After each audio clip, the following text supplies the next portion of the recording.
This past weekend, all of the Golden Ticket Award winners were announced.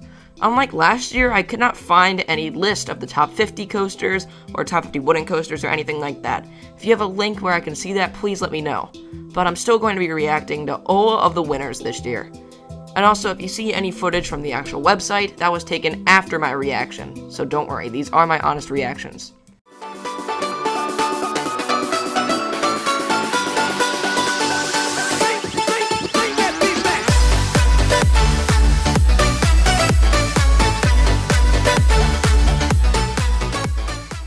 The first one is the best amusement park, and okay, it's Europa Park again.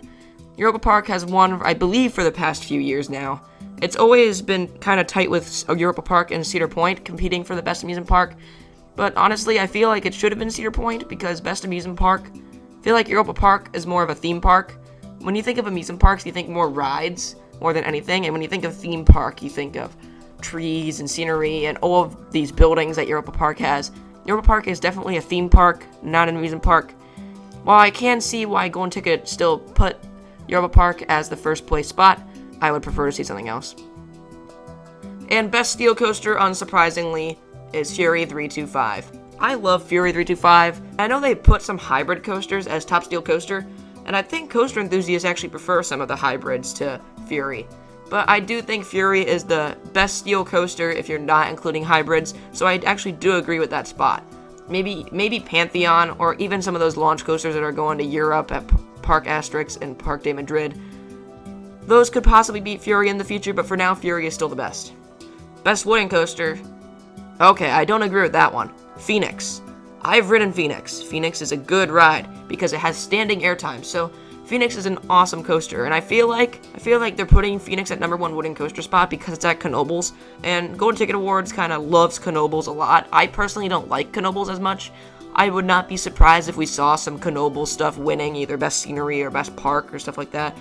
But no, Phoenix is a good ride. I would just think El Toro or Voyage would be better. Even enthusiasts prefer those rides. Even like rides like Outlaw Run are preferred to Phoenix. I know Phoenix is kind of a polarizing coaster, so I would have preferred Voyage or something better than Phoenix. Best new roller coaster, unsurprisingly, is Iron Gwazi. That's no competition.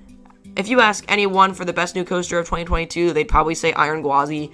If you're lucky, you'd find someone who said Pantheon. But Iron Gwazi is definitely the best one that's been released. I haven't ridden it. I really want to ride it. It looks phenomenal. No surprise there. Scrolling down, best family attraction. Volcano Quest for the Golden Idol at Lost Island. I know almost nothing about Lost Island. I'd love to get out there someday, maybe even next year when their roller coaster opens. I forgot what it's called. It's like Matagini or something. But I've never actually watched a video of Volcano. I know people rave about it. I've never seen a video. It looks cool, especially the whole structure that it's in, shaped like a volcano. I'll have to watch a POV of it. I'll probably download one and put it in the video. So, interesting pick. I don't know what it would have been other than that. Probably some Universal ride or something. Best new water park attraction was Medusas Slide Wheel. I believe this is one of the first Ferris wheel type water slides. It's at Mount Olympus, which is surprising. I know Mount Olympus is kind of a sketchy park, so it was kind of surprising seeing Golden Ticket actually recognize them. But Medusa Slide Wheel, these slides look very, very interesting. I don't know if they'd be thrilling. I guess it would be kind of entertaining to be rocking back and forth while in an enclosed tube. So that might be interesting, but I feel like there were probably some other better water slides out. I don't pay attention to water slides coming out. I only know of one that's opening next year, which is the one at Waldemere. Best innovation, double-sided lockers. Okay, that's something I was not expecting to see on Golden Ticket Awards. But hasn't that already been a thing for a while now? Because Steel Vengeance had that since I think 2020. Maybe 2021, but still, this is 2022. Why is the best innovation double-sided lockers? That's not new. The best water park, Schlitterbahn Water Park Resort in Texas. Again, I don't really pay attention to water parks. I know Schlitterbahn is one of the upper-end water parks. Cedar Fair owns Schlitterbahn. Cedar Fair maintains their parks very well, so it's no surprise that Schlitterbahn was the best. I don't know if they're counting water parks that are also connected to theme parks. Splash and Safari or Hurricane Bay probably would have won, because I know those are huge water parks. I also went to one in Denver called Water World a couple years back. That one was huge, but I was also younger, so I didn't ride a lot. Aside from those, I don't know a lot about Schlitterbahn, but I know it's rated one of the best, so no surprise there. Best Marine Life Park, I'm surprised it's not Marine World, but nope, it's SeaWorld Orlando. Again, no surprise there. Has some of the best wildlife and also has some of the best roller coasters in addition to all of that. So SeaWorld Orlando, definitely deserving of the best marine and wildlife park. Other than that, it would probably just be a different SeaWorld park if SeaWorld Orlando wasn't around. Probably San Diego, because I know San Antonio's on the lower end of the SeaWorld parks. Best kids area is Wildwood Grove at Dollywood. I don't even know if I really count that as a kids area anymore, because now that they're adding Big Bear Mountain, I get that that has a very low height requirement, but I still count that as more of a family coaster more than anything. So I don't know if that's really a kiddie ride. When I think of kiddie ride, I think of something like Wilderness Run. So I personally think Kings Island would have been a better fit. I know Kings Island's kiddie area has kind of been meh recently. Kings Minions kids area is one of the best. Canada's Wonderland has a great one. But yeah, I could see Wildwood Grove, and I know Kings Island wins a lot, so it's good to see something different other than Kings Island. Best guest experience is also Dollywood. I prefer, actually, Silver Dollar City to Dollywood. I feel like Silver Dollar City had a much better guest experience, but also, I feel like Golden Ticket picked Dollywood because more people have just been to Dollywood and shared their thoughts on Dollywood. Silver Dollar City's kind of in the middle of nowhere, and a lot of people live around the Knoxville area, as Silver Dollar City is pretty far from any major population area. St. Louis is 3 hours away, Little Rock's pretty far, Oklahoma City's pretty far. Everything's pretty far away. Dollywood's right near Charlotte and Knoxville and all that. Cool to see Dollywood as best guest experience. While I don't agree, I can say that Dollywood does have one of the best guest experiences out there, other than Silver Dollar City. Most beautiful park, surprisingly, is not Europa Park. It's Busch Gardens Williamsburg. I feel like scenery really adds to a park, and a lot of people don't recognize that. I really did not like Six Flags St. Louis, and part of the reason for that was that there was no scenery at all in that park except for the front gate. So, most beautiful park going to Busch Gardens Williamsburg is, again, no surprise. If you look at images or anything from Busch Gardens Williamsburg, you know that it has the river running through the middle, and then all of the rides kind of weave in and out of the river and the trees, and even some rides, I think, cross over each other. Like, I know Alpengeist and Griffin get really close to each other, so does Loch Ness Monster. All of the rides fit in perfectly, except for maybe Pantheon feels a little bit out of place. But yes, I agree. Busch Gardens Williamsburg definitely looks like one of the prettiest parks in the world. Best family park, Dutch Wonderland. I've never been to Dutch Wonderland, nor have I ever been to really a family-style park. I know Idlewild kind of won a lot, but I know Dutch Wonderland is one of the best. Dutch Wonderland also has, I believe, 2 roller coasters for a family park. So, good job, Dutch Wonderland. I don't really have anything else to say for best family park. Now, this one surprised me. Best food is Knoebels. When I ate at Knoebels, I thought it was average food. Like, it just felt like regular amusement park food to me. But also, I ate by the Phoenix area. I forgot what it was called.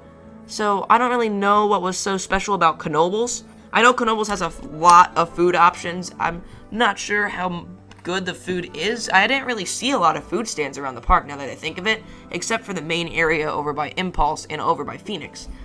So, I'm interested to see what food stand is like the most loved at Knoebels, but I can say that there were a lot of food stands. Cedar Point has been on the rise recently, so they might be getting best food soon, who knows. Best water ride in a park is Chiapas, I think how you pronounce that, at Phantasialand. I've seen a POV of this log flume. It looks absolutely insane because there's a ton of turntables where you drop backwards and there's barely any restraint. It's almost like a roller coaster in and of itself, almost like a spinning coaster, where sometimes you're going backwards, sometimes you're going forwards, you're dropping into water backwards, and it's themed very well in typical Phantasialand fashion. Looks like a great water ride. I do not disagree. Best water park ride is Wildebeest at Holiday World, so it looks like they're actually including water park as Splash and Safari and all those. So I would have preferred best water park be Splash and Safari instead of Schlitterbahn. Also, Splash and Safari I feel like is more visited than Schlitterbahn because I've barely heard anyone talk about Schlitterbahn. But Wildebeest, I can say, was one of my favorite water ride attractions. I loved it a lot more than I liked Cheetah Chase. Cheetah Chase was kind of painful to me, actually, and I didn't really like Cheetah Chase. Wildebeest was awesome. Highly recommend riding Wildebeest, and I can definitely say that that was my favorite water ride. Best Halloween event of 2021 is, no surprise, Halloween Horror Nights. Everyone raves about Halloween Horror Nights, and I really want to get out there someday at Universal Studios. but I don't really have a lot to say because I'm not a big fan of the Halloween events at parks. I go to parks to ride rides, and when it's a Halloween event, it's kind of dark and gloomy, which I get is supposed to be the point, but when I feel amusement parks, I think more fun, it's warm out, lines are short, I'm riding a ton of rides. The best Christmas event is Smoky Mountain Christmas. Again, one that's raved about a lot, never been, hope to get out there someday. We only have 3 more awards, and these are the publisher's choice. Let's start with the Renaissance Award, which goes to Kennywood and Premier Rides for the rebirth of the Kangaroo. So I'm assuming what the Renaissance Award is bringing back an old ride or revamping an old ride. So honestly, I don't know if they're going for old classic rides or just rides in general, because it could be Dragster next year, who knows. But I don't know of any other rides that were revamped last year, so except for Kangaroo, so I do agree that Kennywood deserves the Renaissance Award, and also they have a ton of classic rides already. The Turnstile Award was Six Flags Fiesta Texas. I agree, Six Flags Fiesta Texas is probably the best Six Flags park right now, just with overall guest experience and everything. Magic Mountain has the most rides and is probably the most loved by enthusiasts, but overall, Fiesta Texas looks like it would have the best experience for just regular guests. And they are bringing back people with rides, new shows, new events, and also Dr. Diabolical's Cliffhanger brought a ton of people back in, so good job, Six Flags Fiesta Texas. Park of the Year, actually, this is very surprising, Kings Island got Park of the Year. Now, I can see why, actually. Kings Island, honestly, this year felt better than Cedar Point. Cedar Point was kind of lacking this year for me. Cedar Point's kind of been lacking a while now. Kings Island has been on the rise. It's got new coasters, new rides, and they've really been kind of going the Cedar Point route where they're re-theming stuff. They have a good history and perfect celebration, and they repainted Racer, and everything about this park looks fantastic this year. Everyone loves the park. I haven't heard any complaints about Kings Island this year, nor have I had any complaints about Kings Island this year. Kings Island has been awesome, and I can't wait to get back, hopefully soon. So that's it for the Golden Ticket Awards. I feel like the Golden Ticket Awards this year are pretty good. There were some that I didn't agree with, like Best Wooden Coaster and Best Amusement Park. But good job, everyone who won. Thank you so much for watching. If you enjoyed, please leave a like and subscribe. And comment what you think of the Golden Tickets Awards, and have a great rest of your day.